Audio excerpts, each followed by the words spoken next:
This report is sponsored by Rapid Radios. The Padres are currently losing 4-2 in the top of the 7. Jake Cronenworth just struck out. This after they lost 14-0 to the Blue Jays. The Blue Jays looking for the sweep today. And just in, per Shams Charania, the Denver Nuggets and interim head coach David Adelman have agreed on a deal to make Adelman the franchise's next head coach. Sources tell ESPN. Rapid Radios are instant push-to-talk walkie-talkies offering national LTE coverage and no subscription ever. Business owners can keep in touch with up to 200 staff members at one time. Go to rapidradios.com now for up to 60% off and free shipping.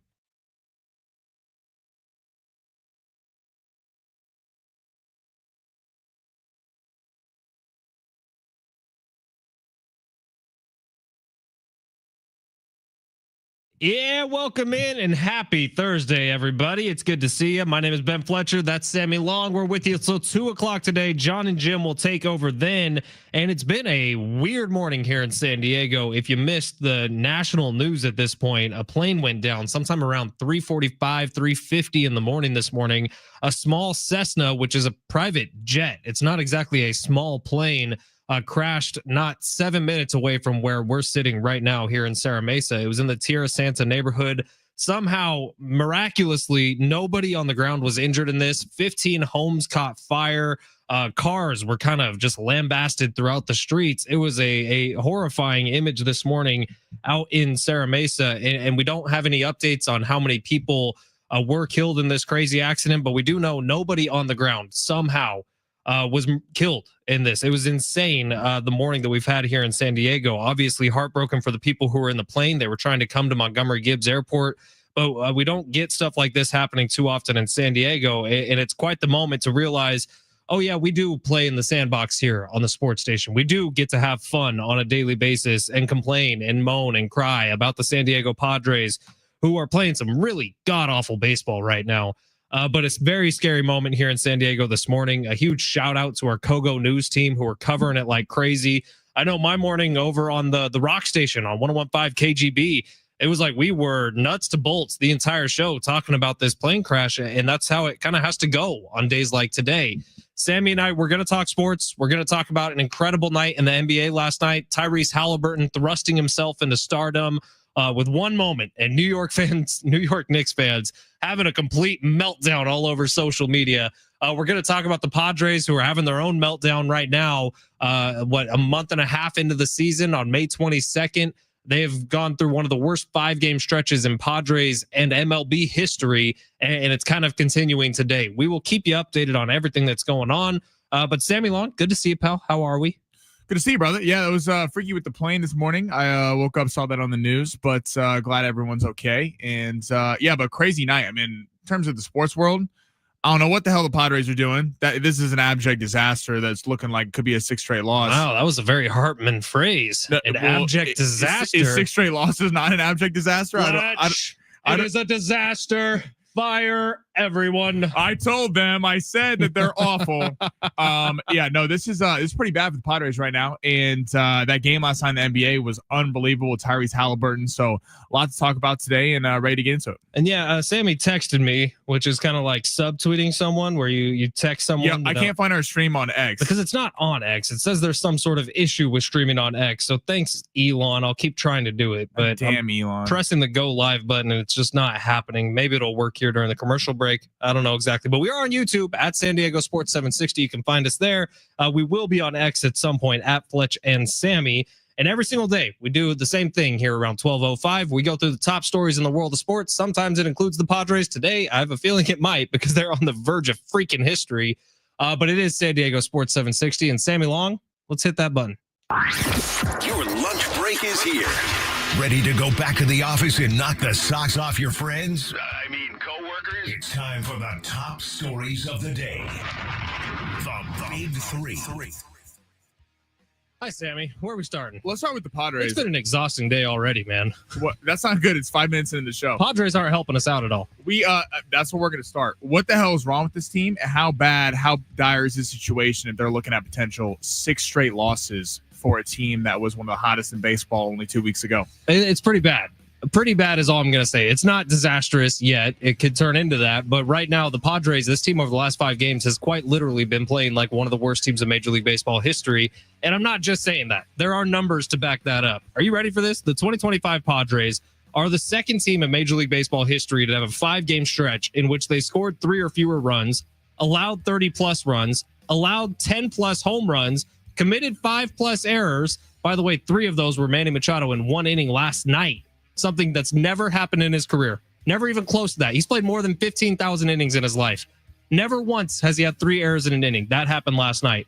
By the way, the other team that was that bad in Major League Baseball history, not talking about one team's history, Major League Baseball history, 2 teams have been that bad.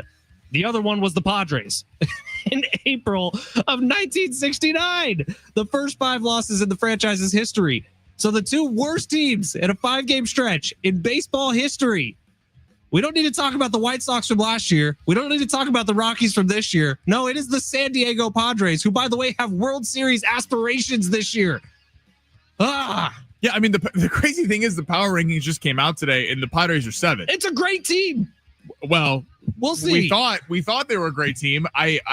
What's going on right now? Yesterday's game was atrocious. Let's just call it like it. Manny Machado, 3 errors. I don't know what the hell was going on there. It was a close-ish game still at that point. You look at the box score, and you kind of feel bad for Adrian Morejon because a lot of this goes on him. He didn't watch the game, and it single-handedly started when Manny Machado missed the kind of chopped grounder to third. Iglesias had an error in that. I mean, it is.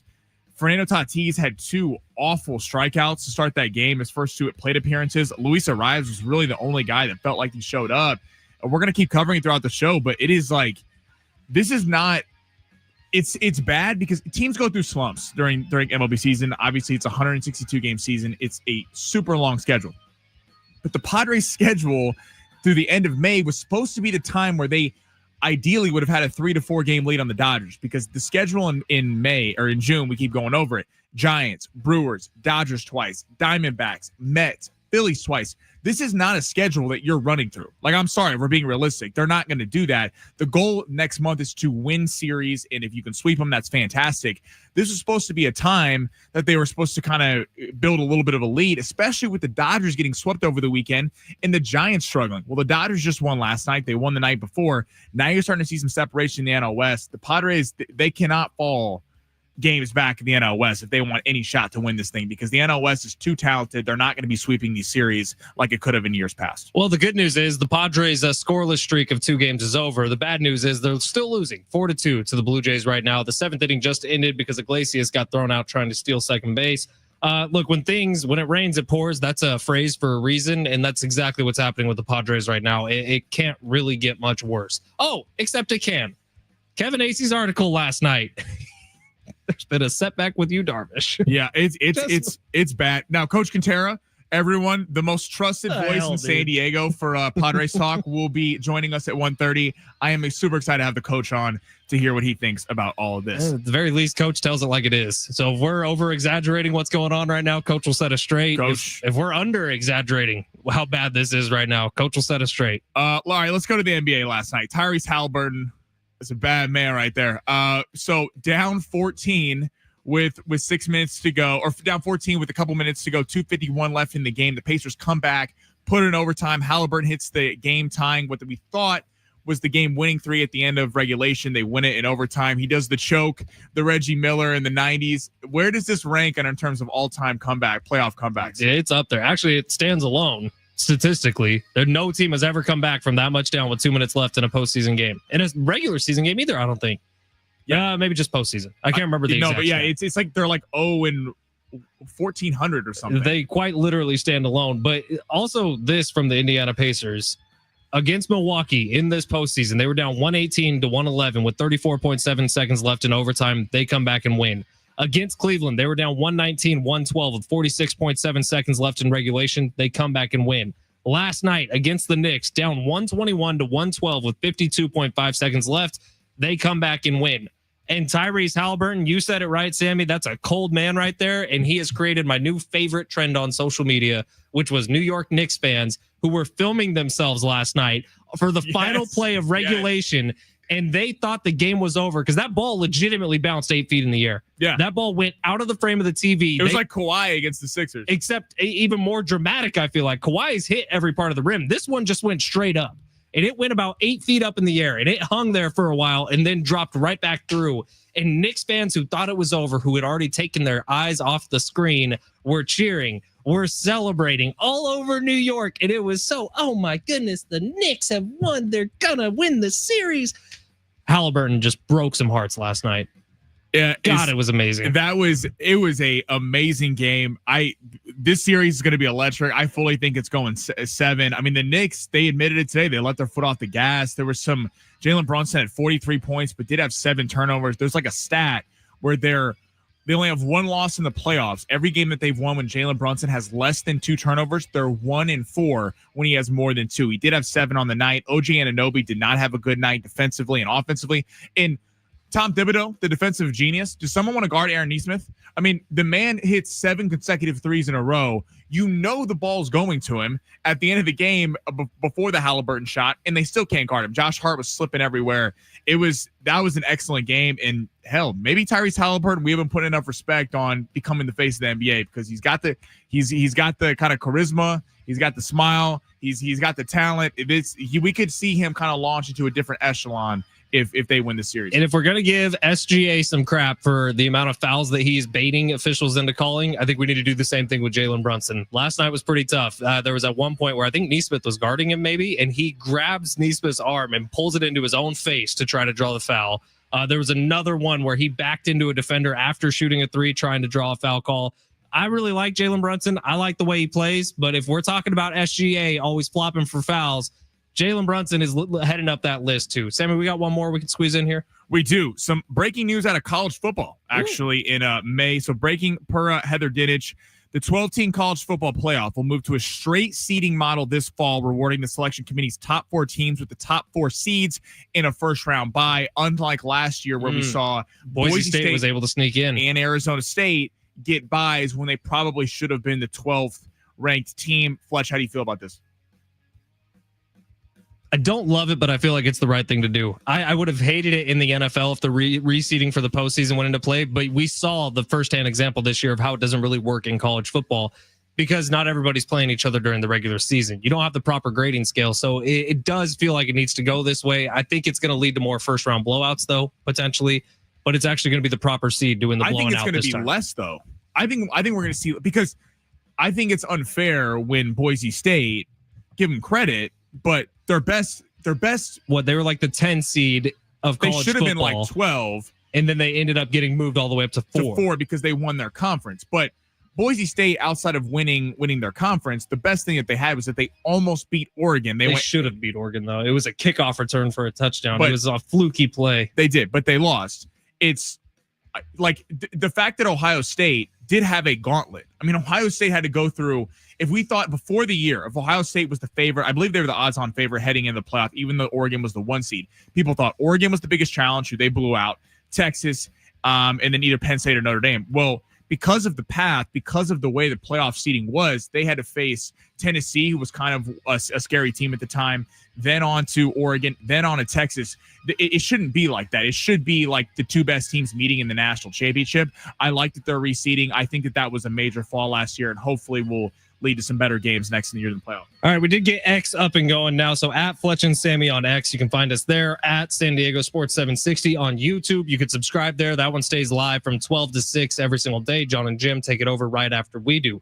We're going to take our first break of the day. It is San Diego Sports 760. We got a couple of incredible giveaways on the show today. Brad Paisley tickets, come on now, for June 7th out at Gallagher Square at Petco Park. Ticketmaster.com for tickets and info. Just keep on hanging on, and we're going to give those tickets away on the show, as well as a pair of tickets to the SDFC game coming up this weekend. Sammy's going to be there. I believe you're going to be sitting in a suite, Sammy. Yeah, I think there's some big boy tickets that got dropped in my lap. I think you're sitting in Ryan Garcia's seat, where he was when we went. King Ryan, we're going to game plan for the future. I think you should. But yeah, we'll give those tickets away today as well. Not the suite tickets, but just tickets to that game, which should be a lot of fun too at Snapdragon Stadium. All right, it's San Diego Sports 760. Quick break. When we come back, Padres They're down bad, man. We'll give you the update on today's game. We will give you the update on what's been happening over the last 5. Coming up next, it's San Diego Sports 760 live on the iHeartRadio app.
Fast and the Furious 2? Too Fast, Too Furious? Click, click, boom, saliva. I like it. I like it a lot, Sammy. This is bringing me back to like Tony Hawk Pro Skater 2 days playing on my parents' computer. We gotta get Tony Hawk on the show. Little San Diego right there. He's actually opened up a new restaurant in San Diego. Are you serious? Uh-huh. Tony H, man, if you're listening, start working on you're it, Samuel. Absolute legend. It is San Diego Sports 760. We got 13 chances for you to win $1,000 every single weekday with the bonus bucks giveaway every hour from 6 a.m. through 6 p.m. Listen for the keyword, then enter it at sportssd.com. My name is Ben Fletcher. That's Sammy Long. Thank you for being here. And we would love it if you listen live on the iHeartRadio app. Add us to your presets. Tap that little plus icon right next to the San Diego Sports 760. Get us at the very top of your list so that every time you open up the free iHeartRadio app, we're easy to see. In fact, some are even calling us San Diego's best sports radio show. I'm not just saying that. The text line is 858. Can y'all just not talk Padres today? They don't deserve multiple segments on San Diego's best sports radio show. We appreciate that, 858. Appreciate you listening in. Yes, we do. And unfortunately, we are going to talk some Padres. Look, it's been bad. We're going to get the full rundown with the Pods coming up at 1:30 with Coach Kentera, who's going to be jumping on the show. He'll give it to us straight, what the San Diego Padres have been up to here. And we're not going to sugarcoat everything. It's been brutal. Like Gavin Sheets hit a 2-run homer today. My mic just get weird, or is that just in my ears? Yeah, it sounds a little funky, but we'll figure that out. Mike, we need help. Gavin Sheets hits a 2-run home run today. That's been the only scoring for the Padres over the last 3 games. This entire series against the Toronto Blue Jays. And by the way, the score's 4-2 right now. They're in the 8th. But the entire series, there's been a total of 2 runs scored for the San Diego Padres, both of them coming off of Gavin Sheets' bat today. What does that mean? That means Gavin Sheets should not be expected to be the only person providing runs for the Padres. He is a bonus. Gavin Sheets, when he gets a hit, when he hits a double, when he does anything, that is a bonus. The expectations need to come from the heart of the lineup. And the heart of the lineup is not producing right now. Fernando Tatis Jr. has fallen off a freaking cliff, man. He was playing like an MVP for the first month and a half of this season. In the last week and a half, he's been awful. He hasn't been able to hit the ball. Last night, Jackson Merrill, who is now 2 for 27 over his last 7 games. He had these quotes. The ball just looks smaller right now. Sometimes it looks smaller. I'm not worried about it. Just keep worrying, keep working. Can't worry about it. Got to trust the process. Just relax and go up there. Look, from what we've heard about Jackson Merrill, the dude spends more time in the cage than anybody. The dude spends more time working on his swing than anybody. In fact, he has a blister that's bothering on his hand right now. And partially, I bet you some of that is because of how much time he's spending in the cage right now. Something's got to change. And maybe it's less practicing for Jackson Merrill. He looks like he's in his head up there. He's swinging at pitches he wouldn't normally swing at. He's definitely pressing a little bit at the plate, and that's not a good place for a second-year player to be in. But I'm not worried about Jackson Merrill. I'm worried about Fernando Tatis Jr. and Manny Machado, the MVPs on this team, the guys who are supposed to carry this team when you're not scoring a lot of runs. Those are the dudes you're looking to. And what do we see with Manny Machado last night? He gets a couple hits. Great. That's turning around. 3 errors in 1 inning from one of the best defensive third basemen of all time. Here's what he said after the game. I made 3 errors. I should have hit the guy in the chest. I should have caught the ball, and I should have got that easy bump play, and I didn't. Great. What are we doing to fix this, man? Because this is bad. The Padres are on a bad stretch. What you said about Gavin Sheets is important, I think. It's that early in the year, what was working so great? The stars were hitting. Machado, Tatis looking for an MVP. Merrill comes out the gates smoking hot. In the bullpen, best in baseball. So it was kind of covering up some of the starting pitching. Wasn't bad, I would say. There was spots like Pavetta's been fantastic. C struggled a little bit early on. Looks like he's kind of gotten steady the ship there. And Michael King has been up and down, but overall pretty good. It feels like the bullpen is completely kind of covered up maybe some problems that we weren't seeing early on. And now the hitters, I mean, I've always been concerned this season about the 7, 8, 9 hitters, but now at the top, I mean, Tatis, this is unexplainable. I mean, these guys have to hit. Like I don't really know how else to say it. Tatis, Merrill, I know he's got the blister, just came back from injury. Machado, Bogarts. I mean, we've been harping on it. It seems like Tatis and Merrill have been carrying this team, and now they're going through a little bit of a slump, and no one else is stepping up to the plate, literally and figuratively. And it was go back to what I said last segment. This is a problem. It's not, I don't want to hear it's early. I don't want to hear all this stuff. When you're looking at an NL West, that is 4 teams that have a legit chance to not only make the playoffs, but you can make a case. There's degrees to it. The Dodgers are the odds-on favorite. I think the Padres and Diamondbacks might be a cut above the Giants, but 4 teams that could legit make a case to win a World Series. You can't just give away weeks at a time because you're going to be playing them all next month, and you're not probably sweeping all these teams. They're really good ball clubs, and so it's a shame that in kind of a soft schedule stretch that they're playing this bad. Here's the most worrisome part for me, and I hesitate to even really put this out there, but right now it's fine because we're talking about stuff on the field. Like, we know baseball, it ebbs and flows. It comes in waves. We expect Manny Machado, Fernando Tatis Jr., and Jackson Merrill to all get back on track and all finish the season, hopefully somewhere around within 15 points or so of the 300 mark. And we expect Fernando Tatis Jr. to be somewhere around 35, 40 home runs. We expect Manny Machado, because he has in every year of his career, to be around 30 home runs. Jackson Merrill, I think he's probably around that number too. We expect that to happen from those 3 guys. Baseball, you sort of just got to sit back and let it happen. What I worry about is 2 years ago, before Mike Shildt took over as the manager of the Padres, this clubhouse ate itself apart. This clubhouse just imploded as the season went on, and it started with some early struggles, and that team was stacked. That team was, Buster only called it in the preseason that team was going to be the World Series winner. Of course, that didn't come out to be. Padres ended up with a disaster in 2022. What I worry about with this team is a lot of those personalities are still here. So the culture has been great since Mike Schilt took over. The culture has been fantastic. The clubhouse has been lively. Manny Machado seems to be doing great. He's smiling a lot more. If this goes on much longer, I could see that reversing course. And to that point, I was listening to John and Jim, who, as you all know, do the great wrap-up show every night. But I was listening to that last night, and Jim made a great point. Rare time Jim made a great point. Wow. He made a great point. Should save that and send it to him. Put a smile on his face one time. He probably just flipped me off. But shut up, Sammy. Yeah, shut up. What do you know? Be quiet. The whole tip of the cap thing, and I know Mike Schultz like a good dude. Oh, I hate it. He said it last night too. It's like, no, you tip your cap to when your best, when Suarez gets Aaron Judge hits a walk-off game winner on you, and you go, you know what? You got to tip your cap. That's one of the best hitters in baseball. When you're looking at a potentially six losses in a row, you just had 5, and every night we're hearing you got to tip your cap to him. It's like, that's not what I want to hear. I want to hear how are you going to change this to make it better? Not, we'll tip your cap to him, we'll get him tomorrow. It's like, you're not getting him tomorrow. So what is going to change in this lineup? What are you going to do as a baseball manager to fix this? It's just a pet peeve of mine, and it frustrates me when I hear that every night. And I could be wrong. I could be very, very wrong here, but I'm going to say it. Early in the season, if the Padres were down 4-2 in the top of the 8th inning, I'd feel pretty good that they were going to come back. Right now, I do not have that feeling. That's the situation they're in right now. And by the way, beef of the lineup is up. Luis Arraez just got a double. Manny Machado's up with 2 outs. I could be very, very wrong on this. Manny Machado could hit a home run right now and could even up the game. And then we're talking differently about the Padres, maybe. But I don't have that same feeling that I had at the beginning of the season. And on cue, Manny Machado flies out to shallow center field. So it's kind of the problems we're looking at this year is the vibe is down. If we're talking about the vibes throughout a season of a clubhouse, right now it's in a bad spot for the Padres. Maybe they can turn it around. They're coming, or they're going to Atlanta next, and then they're back home at the beginning of next week.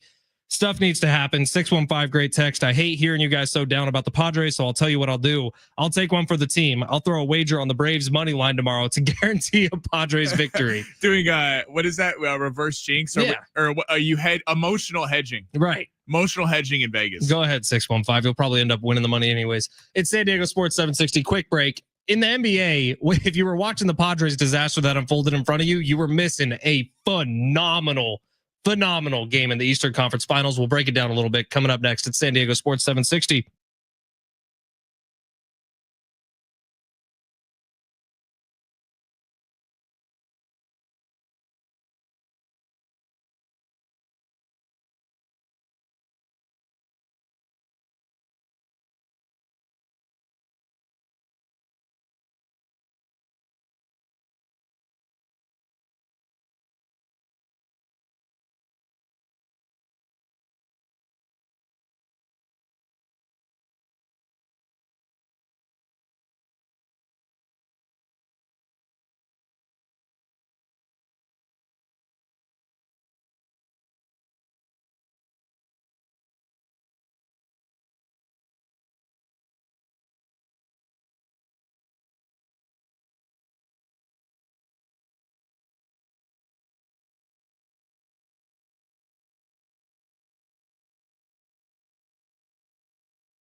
The sport is sponsored by the Temecula Valley Balloon and Wine Music Festival. The Padres are currently in the bottom of the 8th. Blue Jays are up 4-2, looking for the sweep on the series. They will be in Atlanta taking on the Braves tomorrow.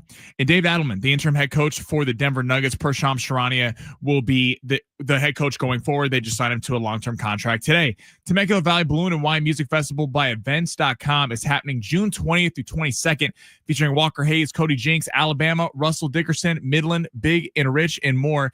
Get 3-day or single-day tickets now at TemeculaValleyFestival.com.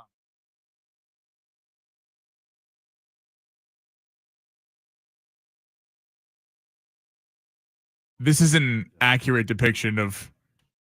Really on fire with the music today, Sammy. I like it a lot. We do have the latest information on that plane crash, the Cessna that crashed into Tierra Santa this morning. This from Kogo about 20 minutes ago.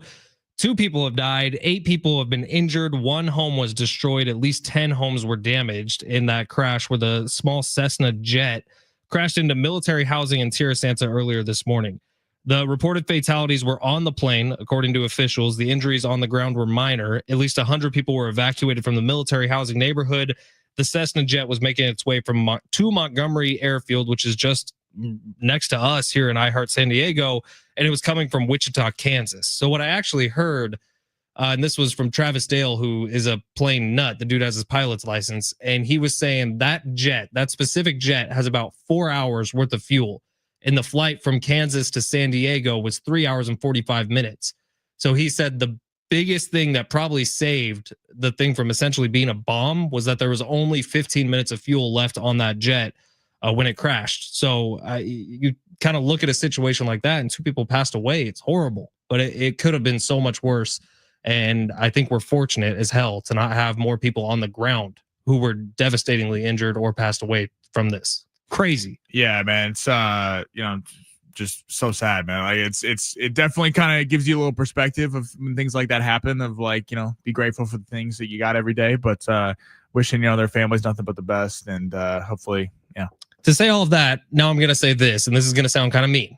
I was at a Little League baseball game last night, which was great. One of Kendall's students, my wife Kendall, her students, it was the I was about to say, game. I hope you knew someone there. We did. But it was his championship game. This kid is crazy sweet. And we've got to know his family a little bit this year. So we go out to support Connor, who was on the Yankees out in Lakeside. And Connor, they bat all 12 on the team, right? And Connor was number 12 on the team. And so he gets up, bases loaded in the 2nd or 3rd inning, smacks a single right down the right field line. He's 6 years old. And freaking Connor, on his way back in, looks up into the stands and says, "Mrs. Fletcher, you came to my game." Oh, that's the best. Talk about a cool moment, man. That was an awesome moment last night. The flip side, I saw way more RBIs last night than I've seen in the last 2 weeks of Padres baseball, all right? 6-year-olds have figured this out. Can we not figure it out, Manny Machado? This is well, that's first off, that's a fantastic story. Shout out to Connor. Good work, Connor. Did he bat flip? No, he didn't bat flip. Okay, next time we got how many hits he's gotten this year, man. He dropped that thing, ran as fast as he could. It was clearly going to be a single, but it was a really, really cool moment. Yeah. Next time we're going to hit the bat flip up in the air, let him know, point at the other dugout, you know how you do it. But dude, sitting next to a bunch of Little League parents is the most anxiety-filled moments of your life. They're losing their minds. They're living and dying on every pitch that their 7-year-old is making. Marshall's son's an absolute beast, and on the field. Oh, I know it. I've heard about it. Big Marsh on the mic. His son's a killer, dude. All right, so basically, Padres take some notes from the Little League teams out in Lakeside. You could probably do a little better. All right, NBA last night. Tyrese Haliburton put the world on notice, I think. Eastern Conference Finals. This isn't the first time he's done this in this postseason, by the way. He did it against the Cavs, did it against the Bucks. Dude is the stone cold killer. My favorite part about last night was the aftermath, the social media reaction from New York's Knicks fans, who there was a couple of them who had the phone right up there in their nose. This was such a Jim Russell thing to do, which is filming yourself when you think something big is going to happen. By the way, he does would do something. Dude, he has tape of himself when the 49ers drafted Trey Lance, like losing his mind how excited he was. He has tape of himself during the Super Bowl when the NFC Championship a year before. Does he have tape from the Super Bowl? That would be fun to play. He might. If he does, it's buried somewhere. But he does have film of himself when Brock Purdy's elbow got exploded, him leaving halfway through that game in the NFC Championship. But it's such a Jim Russell thing to do, to film yourself when something's about to happen. And the beauty of it was Knicks fans thought they won. They thought they won when the ball hit the rim and bounced 8 feet up in the air. If you missed the play, Sammy, do we have the call of this one from last night? Give me a second. All right. If you missed the play, Tyrese Haliburton, it's a 2-point game. So he's driving the lane. It looks like he's trying to go in and get a layup, but then he reverses course, comes out to the 3-point line, kind of does a big step back, shoots it up. It looks pretty good in the air, but it hits the rim, bounces about 8 or 9 feet in the air off the rim, and then drops straight back down for a swish. But there was a solid 2.5 there where you thought he missed. You thought the game was over. You thought the Knicks won this game 1 in the Eastern Conference Finals. And that's what my favorite part about this was seeing the Knicks fans who filmed themselves like a bunch of Jim Russells. They end up crying after their friends around them told them that they actually missed the shot. The pace of this series is, if the games are going to be this high scoring, the Knicks are cooked. Because the Knicks they score 106 points a game, and the Pacers average 117. That they can't play like this. So even when they were up at halftime, Chuck made a great point about how this is not how the Knicks want to play. They want to play defensively, keep this sluggish. The crazy thing about last night, Brunson, because of foul trouble, got a bunch of rest. That's the criticism at Tibbs plays 7 dudes, and there's no time for them to rest. Karl-Anthony Towns and Jalen Brunson got a lot of rest on the night and still were tired at the closing. The Pacers just look like young and hungry, and yeah, the Knicks better win game 2. Vegas thinks they will at 6.5, but we'll see. They think the Vegas has the Knicks winning game 2? Yeah. Big Marsh, what do you got? Any thoughts on how Reggie Miller pointed at Haliburton after that choke sign? I loved it. So that's from amazing. The 90s. Reggie Miller made that famous. The 95 when Spike Lee talked to him and he turned around and did the choke.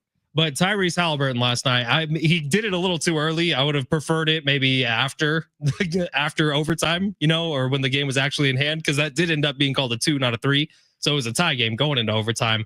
But it was a choke job by the New York Knicks. They were up 12, right? 12 points. 14 with 2:51 left. It's insane. How do you lose that basketball game if you're a professional team? But it was well timed, and Reggie Miller gave him the point. Reggie loved it. So if Reggie loves it, it's okay. The choke, that was cold. At the Garden. First off, Knicks fans hate Trae Young. Wait till if Tyrese Haliburton, after beating him last year, beats him this year, they are gonna hate him. That was I wish they won it on the 3, because that would have been it's still an all-time moment, but that would have been an even better all-time moment if it literally was a walk-off. But yeah, man, that series is going to be fun. And then you get Minnesota and Oklahoma City tonight. There's been a lot made, Fletch, I don't know if you saw about this, but there's been a lot made about Shai Gilgeous-Alexander. They call him the free throw merchant. You mean the flopper? That's what some people say. Foul baiter? The Timberwolves are complaining about this. He's a master foul baiter. He's a master... It's getting out of pocket here on the Fletch. So the Timberwolves, Jaden McDaniels, they're complaining about the fact that they can't touch him. He's getting a foul call every time. Colin made a good point about how he weighs 198 pounds. He's 6'6". So the second he gets hit at all, he's on the floor. Yeah, but we've seen the video. He's not even getting hit on some of these plays. Yeah, when he's driving the lane, he will manufacture contact or he will fake contact. I will be honest, in game 1, I lost a little bit of respect for SGA. I'm frustrated with how the refs are calling. Because you take the Lakers-Timberwolves series, which didn't favor the Lakers, but I enjoy watching this kind of basketball. We saw Anthony Edwards literally hand-checking LeBron all the way down the floor, and you were calling it like that. And as a Laker fan, I was pissed off because it didn't work in the Lakers' favor. But if you're going to call it like that, that's fine. My problem is you get to the Western Conference Finals, LeBron and Luka were getting mauled all series. You weren't calling it. That's the way you're going to call it. That's fine. But then you get to the Western Conference Finals, and Shai's getting touched, and he literally drives in the lane. He's getting a foul call every time. It'd be interesting if I'm curious how this game is ref tonight, because are they going to, because of all the criticism because of this, are they going to let them play a little bit more with it being in Oklahoma City? Do they not care? I hope they let them be a little bit more physical, because the second they started calling a bunch of ticky-tack fouls, the Thunder just absolutely blew them out. Well, let's just look at the numbers straight up. So in game 1 between Minnesota and OKC, there was a 24% drop in ratings from last year to this year in game 1 of the Western Conference Finals. It was the worst performing game 1 of the Western Conference Finals since pre-COVID times. And so you look, and it was not a close game after halfway through the third quarter. So people probably dropped off. They do this thing in average viewership. Last night, I'm sure broke some massive records. Well, also you got to take into account Timberwolves and Thunder, the markets. That's not. And you have the New York Knicks playing. It's going to be huge no matter what in the Eastern Conference Finals. But last night also kept people the entire game for sure. The problem with SGA, the problem with the less physical game is you are going to get people who drop off. Now, the Warriors Timberwolves series was incredibly physical. The Timberwolves Lakers series was incredibly physical. And those were two highly watched series in the NBA. And I was locked into both of them, which, if you give me an excuse, I will turn off the NBA. But okay, maybe we have some action going in Toronto. But if you are not going to allow physical play in the Western Conference Finals, I think it's going to continue on that trend. Yeah, 100%. I like it when it's more physical. I think it's more fun watching the NBA. But shout out to Gavin Sheets, man. All right, so I did say last segment I could be wrong, and the Padres might come back and win this thing. They have tied it up in the 9th inning. Gavin Sheets is now responsible for all 4 runs the Padres have scored today. He just hit a 2-run home run with Jackson Merrill on base. So it's tied up, top of the 9th inning. We'll see if the Padres can do anything else. We'll give you the full update on today's Padres game coming up next, along with long shots. How'd we do last night, Sammy? It was the weirdest 0 for 3 I've ever had in my life, considering it almost all 3 of them almost hit. It was a tough beat. We'll get into it next time. It was a tough beat. All right, that's coming up next. It is San Diego Sports 760. You are listening live on the iHeartRadio app. Brad Paisley tickets, SDFC tickets still to come on the show today. Hint, hint, one of them right after long shots. Keep listening. It's San Diego Sports 760.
San Diego FC back on the pitch Saturday afternoon, taking on the LA Galaxy at Snapdragon Stadium. You can hear the match live Saturday night starting at 1:15 right here on San Diego Sports 760, your home for SDFC.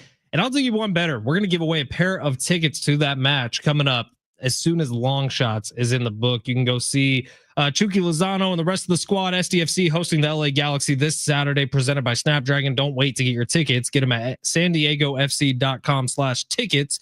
Or we're going to be giving away a pair coming up in about 7 or 8 minutes. Just keep listening right here on San Diego Sports 760. All right, Sammy, you want to do a little explanation on last night? Because actually I'm just checking it now, and I have 1 for 3 on here. Tyrese Haliburton did okay on assists. Okay, all right. Well, I was pissed off at Obi Toppin, number 1. Now, Tyrese Haliburton did hit. Obi Toppin? No, we didn't even have him on the lineup. About to explain. Obi Toppin... Early, it didn't look like Haliburton's assist was going to hit. Obi Toppin missed a wide open dunk because this fool's trying to do tomahawks in the playoffs. Like, dude, no, this is not, the 40th game of the regular season. While we want to try to get on SportsCenter, that's fine. I get it. You're playing your old team in the Garden, but I was very frustrated at that. Miles Turner, 11 points in the first quarter. I'm looking great. I'm like, this is perfect. This is what's going to happen. This dude misses 4 straight wide open shots, including 2 layups. In 2 threes. Blacklisted Miles Turner, I'm very frustrated with. And Josh Hart was just not involved offensively. Yeah, Josh Hart's your boy. Finishes with 8 points. I was a little... What the hell, dude? It's a little disappointing. I don't know what to say. I genuinely don't know what to say. All right, well, good news for tonight. We got Angel Reese, who's been discounted to a half point on Prize Picks, by the way. I can't find that. That's where we build our lineups. If you would like to build your lineups there too, use promo code Fletch. Get yourself a $50 bonus when you play your first $5 entry. This could be your $5 entry that you place to get that $50 bonus. Sammy, let's get it going. Hit the button. Let's see. Underdogs? Nah, that's old. Those with a less than good chance of winning? Too wordy. Wait. Got it. It's time for Sammy's Long Shots. SDFC tickets this weekend coming up right after Long Shots. Ooh, Sammy, where are we starting? SDFC. Okay. So I have a 4 parlay here, 4-legger. Fletch is gonna veto one. So I got 3 NBA and 1 baseball. Not a ton of games on the MLB slate today, especially with the Padres playing right now. By the way, tied up in the bottom of the 9th inning. Jason Adam up now. But we're gonna start with the NBA picks. Then we're gonna just what this team needs, by the way. A heartbreaking extra innings loss. Well, it'll be great for morale when they get on the plane to Atlanta. maybe Gavin Sheets does it again. They tied it, but we'll see what happens. We'll keep you posted on all that. All right. So in the NBA, Anthony Edwards more than 25 points. Anthony Edwards got hurt in the first game. He was out. He rolled his ankle from the first quarter to the second quarter. It was Julius Randle's night. Julius Randle was excellent. Took over a lot of the scoring. I think Anthony Edwards is going to be Anthony Edwards tonight. And I know some people could go, well, maybe his ankle's not doing right. They need to win this game tonight if they want to have a shot. I don't think if they go back to Minnesota and it's 2-0, I don't see it. Something about me doesn't think this series is over. Maybe just because I picked them. I really think Minnesota, if you watch that game, actually had a little bit of a blueprint for the first 3 quarters, and it kind of got out of hand. And some of the injuries, I think, kind of played into that. And no other scorer was helping out whatsoever. You are right, though. It depends on how the refs call this series. If they call it softer, it favors OKC in a big way. If they let more go, it favors the T-Wolves in a big way. I'm curious with the criticism that has happened, like, since game 1. Don't say it. Okay. Sorry, we got distracted there for a second. But so Anthony Edwards more than 25 points. I think Anthony Edwards gets it done tonight. Now, his teammate Naz Reid more than 10.5 points. Now, I don't normally like going 2 overs on the same team, but Naz Reid was not much of a factor in the last game. The last couple games, he was excellent against the Lakers. Amazing. The Lakers could not guard him. He's really been the Laker killer his entire career. But last game wasn't as involved. Rudy Gobert has been non-existent offensively. Not that Rudy Gobert is a good offensive player. He's out there because he is a defensive player of the year. Did he drop like 28 on the Lakers? On the Lakers, who don't have a big, and JJ Redick wouldn't play Jackson Hayes, but that's a discussion for another day. But Naz Reid, I think, is a lot more effective tonight. No one could score. DiVincenzo was broke. Conley was god-awful in this game. Someone else has to step up besides Julius Randle and Anthony Edwards. I think Naz Reid more than 10.5 points. I think this is too low of a number for him. I think he has a big game tonight. He's going to get that on corner threes by themselves. On the other side, Isaiah Hartenstein less than 8.5 points. He had a really good game 7, and then he hit 12 points in the last game. I think they're baiting us with this a little bit. I think that Rudy Gobert, they're going to make an effort. You can't let if you're playing the Thunder, Isaiah Hartenstein cannot beat you. You cannot let these guys. You know Shea's going to get his. Jalen Williams or Chet Holmgren is going to go off. You cannot let guys like Isaiah Hartenstein, Alex Caruso, guys like that have big nights. If you do, you're probably cooked. You mean white guys? Come on, you just named like 2. What do you guys like that? Sammy, you are a guy like that. And I'm not betting on a guy like that. Exactly.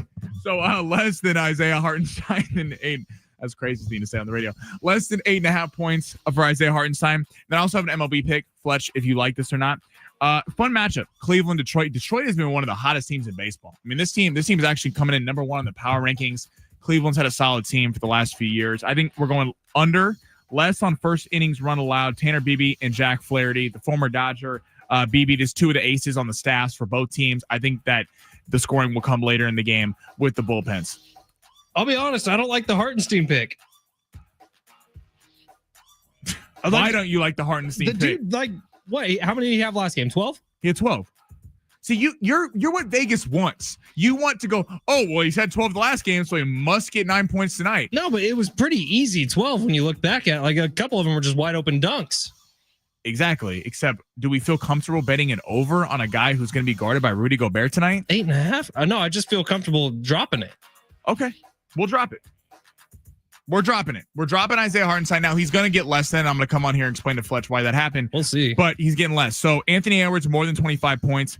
Naz Reid, more than 10.5. Beebe and Flaherty, less than 1 first inning run allowed. Timberwolves, we need you tonight. Come through for us on long shots because Josh Hart disappointed us and Miles Turner last night. You don't want to join Sammy's list. We got a blacklist, and hey, we're handing them out. Those types of guys. God, Sammy's so insensitive. Unbelievable. All right, so the update. Get fired today. No, you're fine. You're fine. The update on the Padres is still tied. Text line 619. Holy sheets. Yeah, we do need a little bit of good juju with these Padres. We can get back to the nicknames. Today, he has been Gavin freaking. Can you imagine if they didn't sign him? They'd be screwed. They'd be lost. Like, think about, there was a couple games early in the season they won because of Gavin Sheets as well. But again, Gavin Sheets is a bonus. Gavin Sheets is, oh my God, look what we just found curled up in the sheets. We found an extra little couple runs. He cannot be the meat and potatoes of this team, which when you look back to last year, like, who were the meat and potatoes of the team a year ago? Jerkson Profar, Donovan Solano. Right, you need guys like this. It's. I mean, thank God for the Padres for signing him. It is a little frustrating that Gavin Sheets has to be the guy that's coming through, but hey, that's what you pay him for. He was a first-round pick of the White Sox, really untapped potential. The White Sox do not know what they're doing up there, so kind of got him out of there and could have a career resurrection, which is big. I mean, this is a big game for the Padres. For being a game in May, this is a big. Like right now, what's happening currently? Right now, what's happening currently. The outcome of this game is a massive deal for the Padres going forward. 619, the Padres need to have some road games luxury amenities taken away from them like the owner did on the Major League movie. Yeah, we're staying in Motel 6s from now on, boys. Until you are getting ready to win, no more Ritz-Carltons. You are in the Motel 6. Maybe they'll have the HBO package. Maybe they won't. Maybe I think they're talking about other amenities. If you smack the TV, you get to see some Skinamax, but probably not. You got to pay for it if you want it. The bed will vibrate for you. What amenities are you referring to, Sammy? Just watch the movie. We've already said enough stuff to get us canceled today. We're going to stop right there. Not even close. We haven't even gotten close to the line, Sammy. We can push it a lot further if you'd like. In fact, in hour number 2, just kidding. We won't do that. But we have some wild text coming in right now on the text line. I think that's readable. 602. I'm thinking when the team gets to the Atlanta, they need a team outing and get the Lou Williams chicken wing special. So if you missed the reference there, during COVID, in the bubble during the pandemic, when all the teams were in one place, they were what, at like Disney World, weren't they? Yeah, they were in Orlando. So Lou Williams escaped and went to his favorite adult entertainment establishment because he loves the wings. He wasn't actually going there for what was going on. Well, he had to have a break. He was going for the wings, not for any of the entertainment. No, he was hungry. He was on the Clippers, right? He was on a lot of teams. Clippers, Lou Will was sick for a little bit. Lou Will was 6th man of the year for a lot of years. All right, it's San Diego Sports 760. That's hour number 1. Hey, Sammy doesn't think there's going to be an hour number 2. I do. Do you want to give away tickets? Hell yes, I do. SDFC tickets coming up this weekend. They got LA Galaxy down here in San Diego. It's an afternoon game. May 24th, this Saturday, presented by Snapdragon. Don't wait. Get your tickets now at sandiegofc.com/tickets or caller number 7-877-767-4760. You are going to the game courtesy of San Diego Sports 760, home of SDFC. Maybe you'll even see Sammy Long out there. Maybe the camera will find that beautiful little face and that great head of hair at halftime of the SDFC game, and Sammy will give a Ryan Garcia 1-2 punch sort of combo deal. All right, I think I'm chilling with your boy, Rich Ornberger. I do think Rich Ornberger is going to be going. I think Cat Fisher is going to be going. I don't think Travis Dale's making the trip, but there's going to be plenty of iHeart people there. All right, San Diego Sports 760, hour number 2 coming up next. You're listening live on the iHeartRadio app. What number we got? 10. I said that. Oh, I wasn't listening. Sorry.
Hey, it's Fletch for Gary Cooper over at Mountain Trust Mortgage and Realty. Give his team a call today, 858-376-1299, or visit them online at mountaintrustmortgage.com. Gary's got the answers, and hopefully he has this answer. Gary, mortgage rate or interest rates look like they're going up once again. You are correct. I was just watching it on TV, multiple stations. The national average has gone up to 7.04.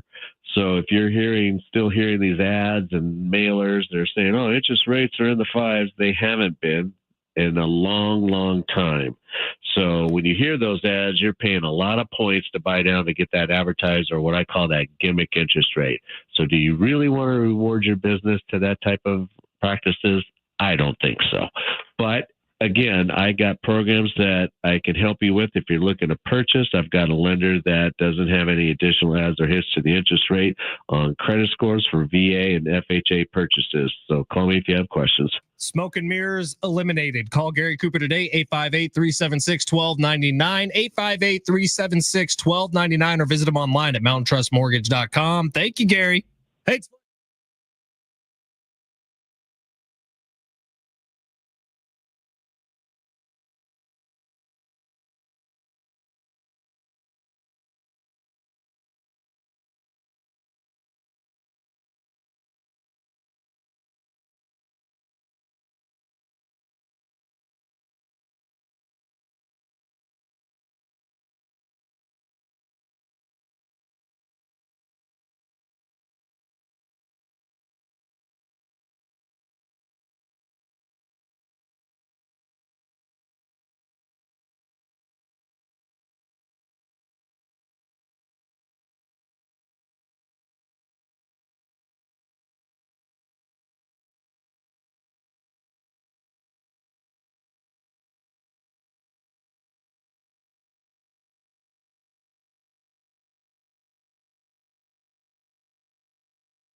This sport's sponsored by Rapid Radios. The Padres are currently going into extras against the Blue Jays, trying to avoid the sweep after losing 14-0. Gavin Sheets has 2 home runs on the day with a 2-run shot in the 9th, tying it. And then tonight in the NBA, Oklahoma City will be hosting the Minnesota Timberwolves in Game 2 of their series. They won in a blowout rout in Game 1. Oklahoma City's favored by 7.5 with the point total set at 217.5.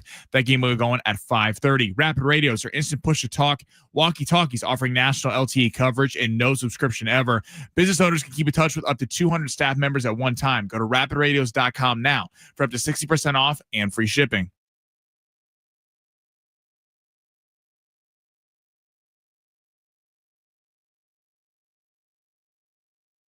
And it's hour number 2 here in San Diego. It's San Diego Sports 760. Ben Fletcher, Sammy Long with you till 2 o'clock today. John and Jim will take over then.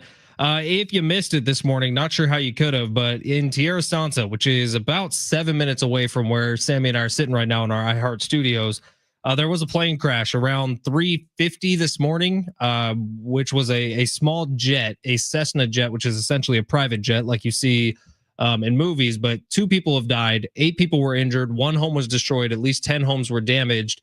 That's all from our News Radio 600 Kogo team, and it was a kind of wild morning here in San Diego. And the fact that not more people on the ground were hurt or injured or, God forbid, killed is a little bit of a miracle here in San Diego.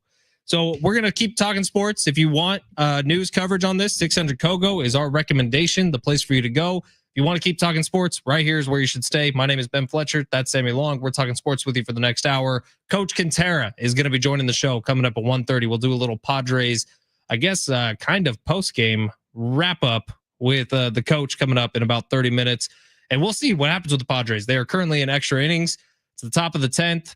Fernando Tatis Jr. is at the plate. Maybe something magical can happen here. We will see for the Padres, who have been on one of the worst stretches in Major League Baseball history. Sammy, what just happened? How did the Padres get a guy over to third base? Bogarts grounded out and got, I forgot who it is, over to third. At least it was Iglesias, I think. At least it was a productive out there for Bogarts, which is more than the team has been doing lately. I mean, I got to get off the negative Padres train. We need something positive here to happen. I mean, I even said it in the last we're trying hour. to be positive. We just need them to do something positive. That's a great point, Sammy. It's not on us to make things positive. Right, like, I mean, we're not going to lie to everyone and tell them that everything's roses and daisies. It's a great point. We're telling you how it is, and how it is a bad word. It's crappy is what it is with the Padres. Literally the last 5 games the Padres have played have gone down in history as the worst statistical 5-game stretch since the San Diego Padres did it in 1969. Only 2 teams in Major League Baseball history have had a 5-game stretch as poor statistically as those 2 teams have had. All right, we got Big 3 coming up right now, where we go through the top stories in the world of sports. Sammy Long is going to traverse us through these like a mountain canyon that he's taking us on a hike through. Sammy, go ahead, hit the button. Your lunch break is here. Ready to go back to the office and knock the socks off your friends? Coworkers? It's time for the top stories of the day. The Big 3. If you'd like to watch the show today, you can. 2 options for you: at San Diego Sports 760 on YouTube, at Fletch and Sammy on X, and the 619 chiming in on the show. FYI, Isaiah Hartenstein is not a quote-unquote white guy. FYI, yeah, he is. Dude's German. He's as pale as me. I think I can actually speak from a place of expertise on this one. Are you German? No, but I am white. Wow. This is what we do on Fletch Zone. We break down everything. It's not even about that. I'm just saying, Sammy said these types of guys. No, you said these types of guys. These types of guys. No, you said these. I said I'm not betting on Isaiah Hartenstein, and you make this a whole thing. You said these types of guys. You're talking about Alex Caruso and Isaiah Hartenstein. We want to shout out Douglas, won our SCFC tickets. What up, Doug? Douglas also wanted to let us know that he's not a white guy as well. So we had multiple people telling you that. Look him up. Unbelievable, Fletch. Where are we starting? Okay. How let's start right now. Currently, Padres in the top of the 10th inning. How pivotal is this game for you, or is this just another game? Is it more about the losing streak, or is it more about the fact that you need to win heading into the weekend against the Braves? This game doesn't matter all that much. This streak absolutely matters in a big way.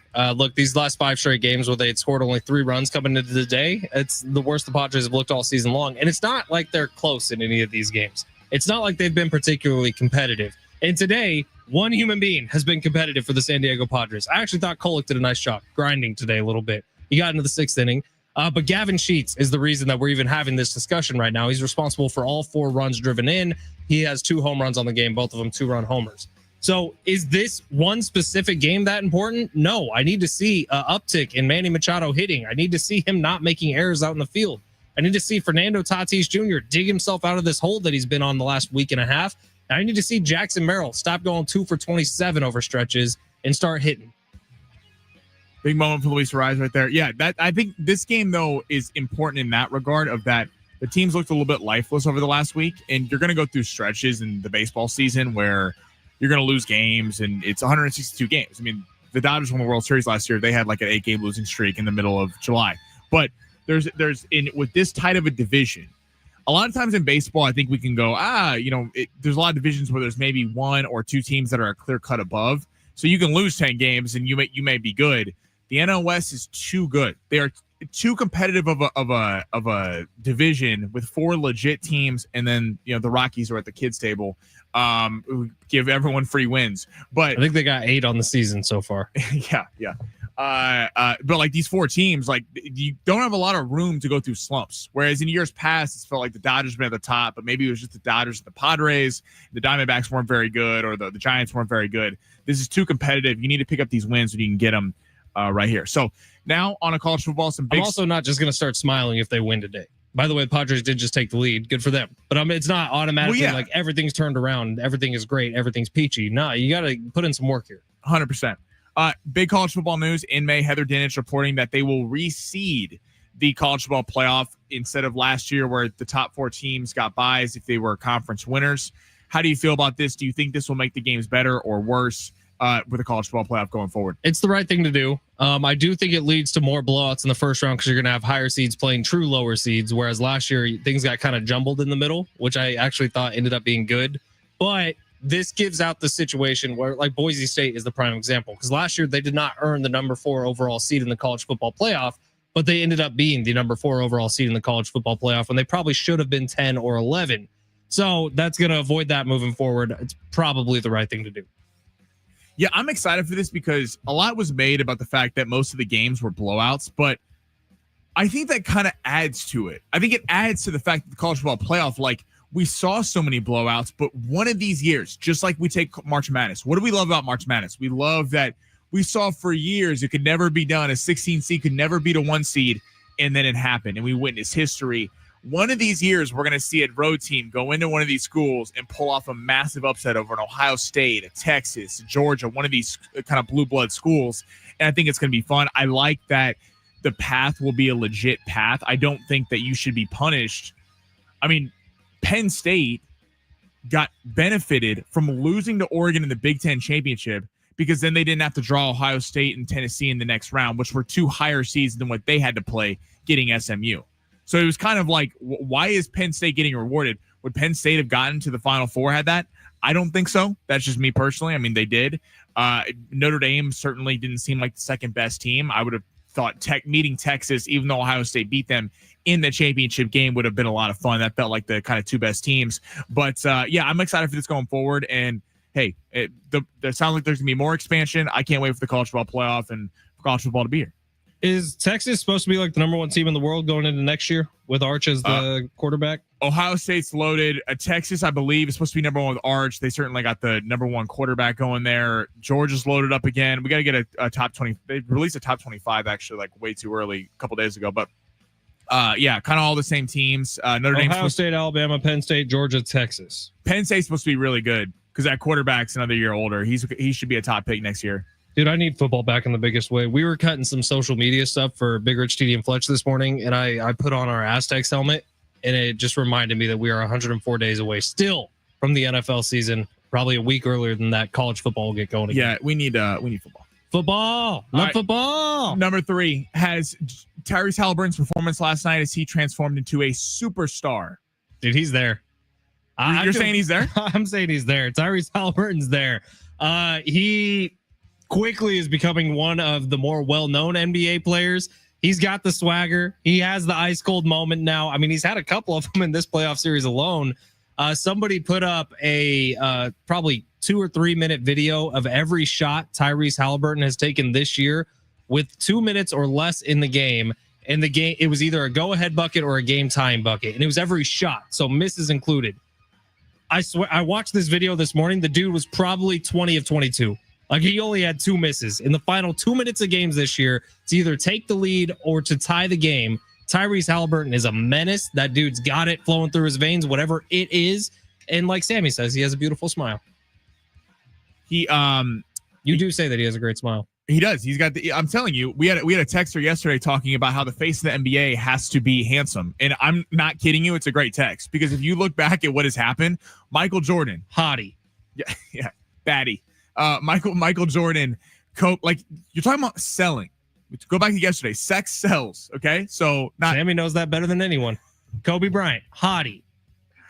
LeBron James, he's yoked out though. He's a good looking guy. You got that 24 pack going on. Just got to fix that hairline. But Haliburton's got the kind. I can say that I'm bald. All right. Got the kind of charisma and the stuff to kind of be a superstar. I'm not gonna say he's a superstar yet. I think he is on his way. I'm giving Tyrese Haliburton. I think he deserves to be in that conversation of. I mean, there's been a lot of talk about does it have to be an American superstar? Does what goes into it? Is it your how you talk? Is it your highlights? Is it your accolades? Is it you winning an NBA championship? What makes that? It's the X factor. It's it because we've seen last year Jason Tatum won an NBA championship. He does not have it. No one talks about Jason Tatum as face of the league, and everyone kind of thought that if he did win, that would happen. Haliburton's on his way. Here's the perfect example. Jason Tatum, after the Celtics won the championship last year, what does he do? Finds the camera and does the anything is possible. The Kevin Garnett. Last night, Tyrese Haliburton does the Reggie Miller choke, and it looked cool when Tyrese Haliburton did it. When Jason Tatum did it, it was lame. That's all you need to know. Yeah, Haliburton's got I think we didn't give Haliburton enough respect. Low key. Simply low key. Simply because, I mean, he kind of shoots like Anthony Edwards plays basketball. Luka Doncic plays basketball, and you look at him, you go, that's like the highlights are smooth. Like you look at that. Haliburton's kind of got a super high shot. He puts it way up in the air. It's not always like the smoothest thing, but he is a baller. I think he certainly is a number one on a championship team. And this Pacer team is a legit threat, not only the Knicks, but to win the whole thing. I'm excited to see, but we can't write out Brunson either. I mean, dude had 43 points. This series is going to be so fun. I like how it started, man. That was a good game. All right, we're gonna take a quick break. Coach Kentera is gonna be joining us today at 1:30. Maybe this Padres game will be in the book by then. Maybe not. The Blue Jays have come back to tie it up. It is now 5-5 in the bottom of the 10th. Odds on this game being over by the time Coach Kentera joins us at 1:30. What do you think? Are we setting it at 2-1 minus 200 in the next 30 seconds? Or should we take bets on this for our listeners? I don't think we can take bets for our listeners. Well, I mean, like again, illegal. If it's all fun cash, but if you DM us at Fletch Zone, maybe we can. Don't do that. It's not a real thing. It's coming out of Fletch's paycheck. It so is not. Everyone place your bets in. I'm setting it at minus. Actually, we're going to go minus 300. The game's going to be over because we got 15 minutes before Coach comes on, but who knows? Maybe you can bankrupt Fletch. We already gave away some SDFC tickets today. That went to our buddy Douglas. Thank you for listening, Douglas. We do appreciate it. We still have some Brad Paisley tickets to give away. I've seen this dude in concert twice in my life. I know the last time I saw him was at the North Island Credit Union Amphitheater. This time he's coming to the Gallagher Square outside of Petco Park. Brad Paisley puts on one hell of a show. You want to be at that one. It's San Diego Sports 760. We're going to give those tickets away right before we talk to the coach. You're listening to San Diego Sports 760 live on the iHeartRadio app.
Hey, if you want a pair of tickets to go see Brad Paisley at Gallagher Square in Petco Park on June 7th, your chance to win tickets is coming up in just a little bit. He's going to be playing with Walker Hayes and Avery Anna on June 7th, Gallagher Square, Petco Park, Ticketmaster.com for tickets and info. We're going to give those tickets away this segment. You're going to hear us call for callers right before we go to commercial break. Coach Kentera coming up at 1:30 to recap or maybe talk in progress about the Padres game that's going on right now. They're in the bottom of the 10th inning, 2 outs, couple runners on for the Blue Jays. We'll see if the Pods can get out of this jam. But let's talk some NFL real quick, and we will update you if anything crazy happens in the Padres game. Last year, we had a couple of year 2 quarterbacks come and make big changes on the football field. Last year, CJ Stroud, after an excellent rookie season, took a big step back in year 2 for the Texans. What I'm curious about is heading into this season where we had a year last year full of rookie quarterbacks, Bo Nix, Jaden Daniels, Caleb Williams. Who am I missing? Bo Nix. I said Bo Nix. Drake May. One more, and then there's another one somewhere. But last year we had a really good crop of rookie quarterbacks come in. Who is getting the CJ Stroud treatment this year? Who is going to take that step backwards where we all are like, oh, was that just a flash in the pan a year ago? I think the 2 biggest candidates have to be Jaden Daniels and Bo Nix, the 2 rookies who had the best season. But I don't know that either one of them are going to take a huge step back in year 2 because Washington's gotten significantly better. They've added help at the defense or at the wide receiver position. Bo Nix, was that a little bit of a flash in the pan? I can see it being Bo Nix. Jaden Daniels plays in a better division. But Jaden Daniels is like the truth. Like Jaden Daniels is the guy. Like I think Jaden Daniels, now the expectations are going to go up. Now he's got McLaurin. He had McLaurin last year. He's got Debo. The defense should be better. But Jaden Daniels, I think, is going to be a superstar in this league. And the poise he had in the playoffs, like CJ Stroud didn't do that his first year. CJ Stroud was great, but Jaden Daniels didn't go on the road and beat a Baker Mayfield team, a veteran who was favored in the game, then go on the road and beat the number 1 seed Detroit Lions and put up 49 points. Filthy. I mean, so Jaden Daniels, I think, has eclipsed that. There was a conversation to be had last year that Jaden Daniels was already a top 5 quarterback in this league as a rookie. You could make it if you were drafting 5 quarterbacks. You had a draft out after Mahomes, Allen, Lamar.